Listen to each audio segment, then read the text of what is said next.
গতকাল দুটো ঘটনা ঘটেছে যেগুলো দেখে যে কারো মনে আবার প্রশ্ন আসতে পারে নির্বাচন পিছিয়ে যাওয়ার জন্য কোনো চেষ্টা বা পায়তারা শুরু হয়েছে কিনা। আসলে সাম্প্রতিক সময় যেটা হয়, অনেকের মধ্যে কনফিউশনটা আছে, কনফিউশনটা থাকা খুব যৌক্তিক আমি মনে করি না, কিন্তু কনফিউশনটা আছে। একটা হচ্ছে এনসিপির একটা বক্তব্য যে তারা তফসিল ঘোষণার ক্ষেত্রে বেগম খালেদা জিয়ার অসুস্থতা মাথায় রেখে অসুস্থতার মধ্যে যে প্রেক্ষাপট তৈরি হচ্ছে সেটাকে বিবেচনায় রাখার কথা বলছে, এবং তাদের কথার মধ্যে যথেষ্ট ইঙ্গিত আছে প্রয়োজনে তফসিল পিছিয়ে দিতে হবে। এই ধরনের একটা আলাপ, এটাই সবচেয়ে গুরুত্বপূর্ণ, এটা নিয়ে মূলত কথা বলতে চাই এবং এটা আমরা খোঁজার চেষ্টা করবো এনসিপি এই ধরনের বক্তব্য আসলে কেন এনেছে। এটা কি নির্বাচন পিছিয়ে দেওয়ার খেলার কোনো অংশ নাকি অন্য কিছু? আরেকটা হচ্ছে একটা রাজনৈতিক দল, সেটা নাম হচ্ছে বাংলাদেশ কংগ্রেস, তার সাধারণ সম্পাদক তিনি একজন আইনজীবী, তিনি ত্রয়োদশ সংসদ নির্বাচনের সব কর্মকাণ্ড স্থগিত করার কথা বলছেন। এটাকে কগনিজেন্সে নেওয়া উচিত বলে মনে করি না। যেসব উদ্ভট কথাবার্তা ওখানে বলা হয়েছে এটা খুবই অযৌক্তিক। যেমন নির্বাচন কমিশন যে বিভিন্ন পর্যায়ে নির্বাচন কমিশনের বাইরের কর্মকর্তা নিয়োগ করছেন, যেমন আমরা জানি রিটার্নিং অফিসার অনেক ক্ষেত্রেই বা এখন পর্যন্ত অন্তত যেটা হয় যে সরকারের ডিসিরা হন, অ্যাসিস্ট্যান্ট রিটার্নিং অফিসার হন, উপজেলা মানে ইউএনওরা, এটাকে তারা এক ধরনের চ্যালেঞ্জ করার চেষ্টা করে বলছেন সব স্থগিত করে দিতে হবে, এটা নাকি সংবিধানের সাথে সাংঘর্ষিক। ভুল কথা। আর্টিকেল 120 পড়লে যে কেউ বুঝবে নির্বাচন কমিশন চাইলে তাকে যে কোনো রকম কর্মকর্তা দিতে পারে। এটার মানে এই না যে অন্য কোনো কেউ যদি চায় তাকে বাদ দিতে হবে। আর্টিকেল 126 আছে সরকারের কাছে যে কোনো ধরনের সাহায্য যদি থাকে নির্বাহী বিভাগ নির্বাচন কমিশনকে সেই সাহায্য করতে হবে। এটার মধ্যে কোনো রকম কোনো কনফিউশনের কিছু নেই। যাই হোক, এটা বিষয় না, কিন্তু একটা তথ্য একটু মনে করে রাখি, সেই তথ্যটা সম্ভবত এই ভদ্রলোককে চেনাতে সাহায্য করবে। গত আমিরামি নির্বাচনে আওয়ামী লীগ সহ মোট 27টা দল পার্টিসিপেট করেছে। এই 27টা দলের মধ্যে একটা এই বাংলাদেশ কংগ্রেস। তাহলে আমরা মনে হয় বুঝতে পারি যে সব লোকজনের আসলে কি ইচ্ছে, মানে এই বাংলাদেশে বসে তারা এগুলো করছেন, আমাদের মনে রাখতে হবে। যাই হোক, মূল আলোচনাটাই আসে, এটাই সবচেয়ে গুরুত্বপূর্ণ। এনসিপি গতকাল নির্বাচন কমিশনের সাথে দেখা করেছে, দেখা করে বেরিয়ে তারা কিছু কথাবার্তা বলেছেন, এটা কনফিউজিং বলা যেতে পারে। নাসিরউদ্দিন পাটোয়ারি বলছেন, রাজনৈতিক স্থিতিশীলতা আসার পর তফসিল ঘোষণা করলে তখন কাজটা অনেক সহজ হবে। গণতন্ত্রের আপসহীন নেত্রী বেগম খালেদা জিয়া অসুস্থ, ফলে দেশের রাজনৈতিক অঙ্গনে সংকটময় পরিস্থিতি বিরাজ করছে। সংকটগুলো উত্তরণ করে সুন্দরভাবে তফসিল দেওয়ার জন্য তারা নির্বাচন কমিশনকে বলেছেন। তারপর তাকে জিজ্ঞেস করেছেন নিশ্চিতভাবেই, এটা যৌক্তিকভাবেই, যে তারা নির্বাচনের তফসিল পেছাতে চান কিনা। তিনি আবার বলছেন, না, আমরা কেন তফসিল পেছাতে চাইবো, আমরা বলতেছি যে সংকটগুলো সমাধান করে তফসিলটা দেওয়ার জন্য। তো সংকট যদি সমাধান না হয় তাহলে পেছাতে হবে। কথাটা এরকম, মানে কথার মার পেঁচ আছে, কিন্তু এনসিপির কথার মধ্যে ইঙ্গিত আছে তারা প্রয়োজনে তফসিল পেছাতে বলছেন। নাহিদ ইসলাম বলেন, তফসিল দেওয়ার সময় যাতে রাজনৈতিক স্থিতিশীলতা থাকে এবং প্রতিটা দলেরই যাতে নির্বাচনে যাত্রা শুরু করার একটা পরিবেশ থাকে তাদের দলের ভেতরে, এবং সার্বিক রাজনৈতিক সেই পরিবেশটা যাতে থাকে, সে সময়টা যদি তফসিল দেওয়া হয় তাহলে এটা নির্বাচন কমিশন ও সব রাজনৈতিক দলের জন্য উপকারী হবে। তিনি আরও বলেন, তফসিল দেওয়ার সময়টা রাজনৈতিক পরিবেশ বিবেচনায় রাখতে আহ্বান জানা হয়েছে, সেটা যে কোনো দিন হতে পারে।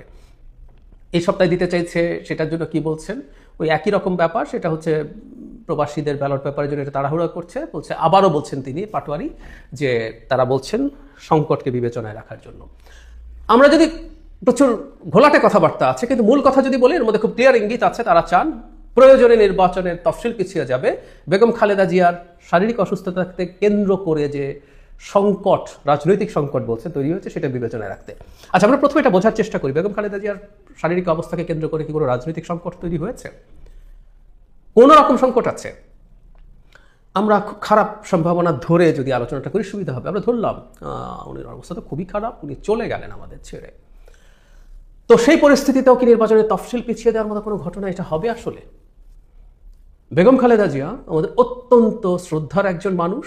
আমরা প্রায় বলছি, অনেকেই বলছি যে তিনি ওনার দলের গণ্ডি পেরিয়ে একটা খুবই গুরুত্বপূর্ণ জাতীয় নেতায় পরিণত হয়েছেন, আমাদের অভিভাবকের আসনে গেছেন। এটা খুবই দুঃখের ব্যাপার, খুবই কষ্টের ব্যাপার। কিন্তু বেগম খালেদা জিয়া তার দলের কাগজে কলমে চেয়ারপারসন থাকলেও তিনি আসলে এই দায়িত্ব পালন করছেন না বহুদিন।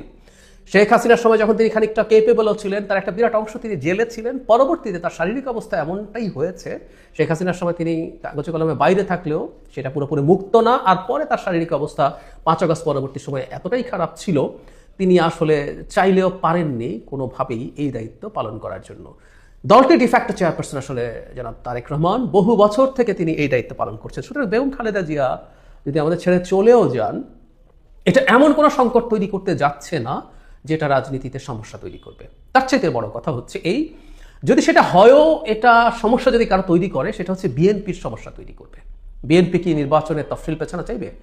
আমি মনে করি কোনোভাবেই চাইবে না। বিএনপি চাইবে এই নির্বাচনটা যেই শিডিউলের মতো বলা হচ্ছে তার মধ্যেই হতে হবে, কারণ এটা পেছানো মানেই হচ্ছে ঈদের পর নির্বাচন চলে যাওয়া এবং সেটা খুবই আনসার্টেন হয়ে যাবে। সুতরাং এনসিপির এই আলোচনাটা দেখে যে কেউ আমরা বুঝতে পারি খুবই অযৌক্তিক কথা তারা বলছেন, কিন্তু বলছেন। রাজনীতিতে মাঝে মাঝে মানুষ অযৌক্তিক কথাও বলেন, তারা আসলে কোনো একটা কারণে, আমরা আসলে ওই কারণটা খুঁজতে চাই। এনসিপি কেন তাহলে এই কথা বলছে? আবারও বলছি, ইললজিক্যাল, যে কেউ এটা বুঝতে পারবে, কিন্তু এই কথাটা বলছেন আমি ধারণা করি এনসিপি বিএনপিকে চাপ দিতে চাইছে। এখন প্রশ্ন, কেন চাপ দিতে চাইছে?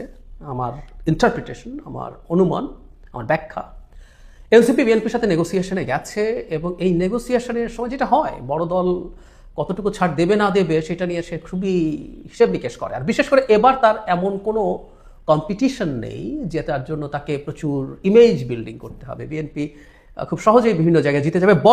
বরং আমি আবারও বলছি, বিএনপি যেসব সিট ছাড়বে সেই সিট অনেকগুলোতেই পরাজিত হওয়ার সম্ভাবনা থাকবে যদি আরপিওর ওই আইনটা বা বিধিটা চেঞ্জ না করা হয়। যে আগে যেমন জোটের যে কারো মার্কা নিয়ে যে কেউ নির্বাচন করতে পারতো, অর্থাৎ বিএনপির জোটের লোকজন ধানের শীষ নিয়ে নির্বাচন করতে পারতো, এবার যদি আরপিও আবার সংশোধিত না হয় তাহলে সেটা পারবে না।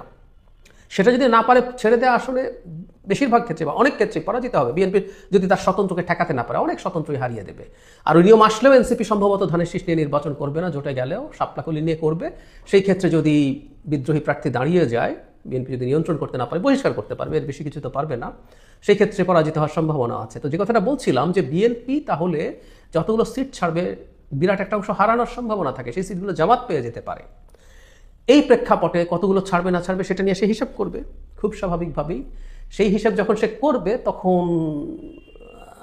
অন্য দল যে আছে সে চাপ দেওয়ার চেষ্টা করবে। এনসিপি এই কাজটাই করছে। আমি ধারণা করি সংস্কার বা অন্যান্য অনেক ইস্যুতে এনসিপি খুবই রিজিড অবস্থান রেখেছিল বিএনপির উপরে চাপ তৈরি করার জন্য।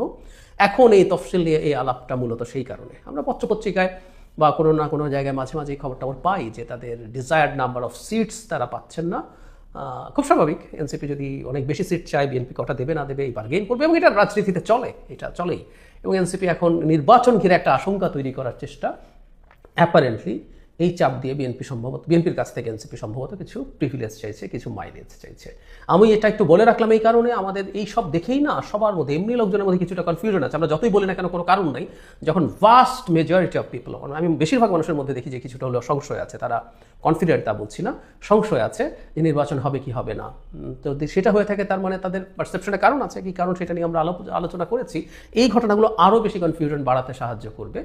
আমি আশা করি সবাই আশ্বস্ত হবেন এটা জাস্ট একটা পলিটিক্যাল গেম, এর বেশি কিছু নয়। এটা নির্বাচন পেছানোর কোনো মোটিভ নিয়ে এনসিপি বা নির্বাচন বানচালের কোনো মোটিভ নিয়ে এনসিপি এই কাজটা করছে, আমি অন্তত সেটা মনে করি না। কারণ এনসিপি নিশ্চয়ই এটা রিয়ালাইজ করে নির্বাচন যদি না হয় এই ফেব্রুয়ারিতে এই যে আনসার্টেনিটি তৈরি হওয়ার সম্ভাবনা আছে, তারা যতই মনে করুক না কেন, তারা কেউ যদি মনে করে থাকে, সবার কথা বলছি না যে তারা খুব ভালো থাকবে, সুবিধাজনক জায়গায় থাকবে, তারা খুবই ভুল ভাবছেন। এটা আসলে হওয়ার কোনো রকম কোনো কারণ নেই।